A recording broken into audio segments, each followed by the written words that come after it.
बेतिया राज की जमीन पर बसे लोगों को बड़ी राहत मिली है। जी हां, आपको बता दें कि इसे लेकर नीतीश सरकार ने एक नया ऑर्डर भी पास किया है। इसके तहत अब वो लोग थोड़ी राहत की सांस जरूर ले पाएंगे। दरअसल बेतिया राज की जमीन पर बसे हुए लोगों के लिए ये नया ऑर्डर जो है वो राहत भरा लेकर आया है, क्योंकि बेतिया राज संपत्ति विधेयक 2024 के गजट प्रकाशन के साथ बेतिया राज की जमीन पर राज्य सरकार का स्वामित्व हो गया है। लेकिन अब सरकार ने इस मामले में एक बड़ा फैसला किया है। राज्य सरकार ने यह निर्णय किया है कि बेतिया राज की जमीन पर बसे हुए लोगों को तत्काल बेदखल नहीं किया जाएगा।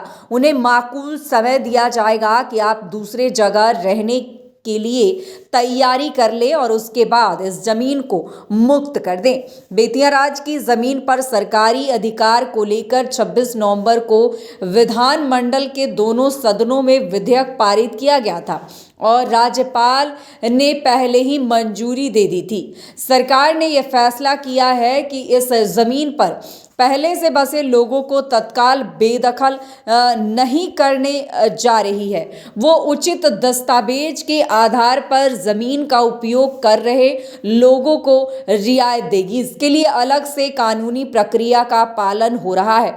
डॉक्टर जायसवाल ने कहा है कि जमीन के बड़े हिस्से पर अवैध अतिक्रमण है, इसे मुक्त कराना हमारी पहली प्राथमिकता होगी। विधेयक में बेतिया राज स्टेट की जमीन को सार्वजनिक स्वामित्व में लाने का प्रस्ताव किया गया था, जो अब कानून बन गया है। मंत्री ने कहा है कि इस जमीन का उपयोग सार्वजनिक विकास के लिए किया जाएगा।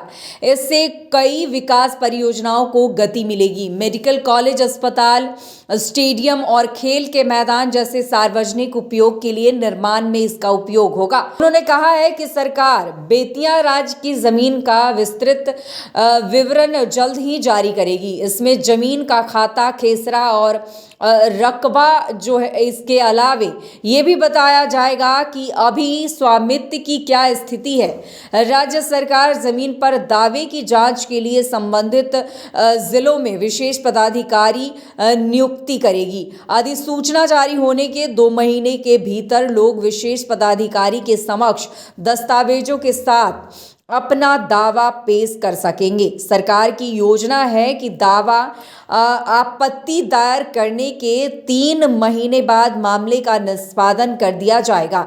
डॉक्टर जायसवाल ने स्पष्ट किया है कि सरकार की मंशा किसी को बेघर करने की नहीं है, लेकिन ये संपत्ति जो है वो अब सरकार की हो गई है और सार्वजनिक उपयोग के लिए इसका इस्तेमाल किया जाएगा।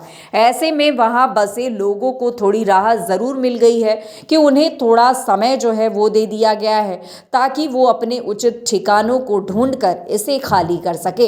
तो आपको बता दें, बेतिया राज की जमीन पर बसे लोगों को ये बड़ी राहत जो है वो सरकार की तरफ से दी गई है और इसे लेकर नया ऑर्डर भी जारी कर दिया गया है। क्योंकि बेतिया राज की ज़मीन पर बसे लोगों को ये बड़ी राहत इसलिए भी मिली है क्योंकि इसके तहत अब वो लोग थोड़ी राहत की सांस इसलिए भी लेंगे क्योंकि बेतिया राज की ज़मीन पर बसे हुए बेतिया राज संपत्ति विधेयक 2024 के गजट प्रकाशन के साथ बेतिया राज की ज़मीन पर राज्य सरकार का स्वामित्व हो गया है। लेकिन अब सरकार ने इस मामले में एक बड़ा फैसला लिया है। राज्य सरकार ने ये निर्णय किया है कि बेतिया राज की ज़मीन पर बसे हुए लोगों को तत्काल बेदखल नहीं किया जाएगा। उन्हें माकूल समय दिया जाएगा कि आप दूसरे जगह रहने के लिए तैयारी कर लें और उसके बाद इस जमीन को मुक्त कर दें। बेतिया राज की जमीन पर सरकारी अधिकार को लेकर 26 नवंबर को विधानमंडल के दोनों सदनों में विधेयक पारित किया गया था और राज्यपाल ने पहले ही इसकी मंजूरी दे दी थी।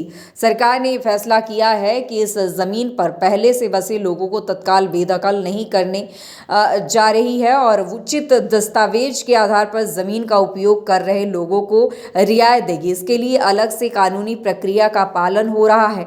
डॉक्टर जायसवाल ने कहा है कि ज़मीन के बड़े हिस्से पर अवैध अतिक्रमण है, इसे मुक्त कराना हमारी पहली प्राथमिकता है और ऐसे में सरकार ने इनको ये बड़ी राहत जो है वो दे दी है।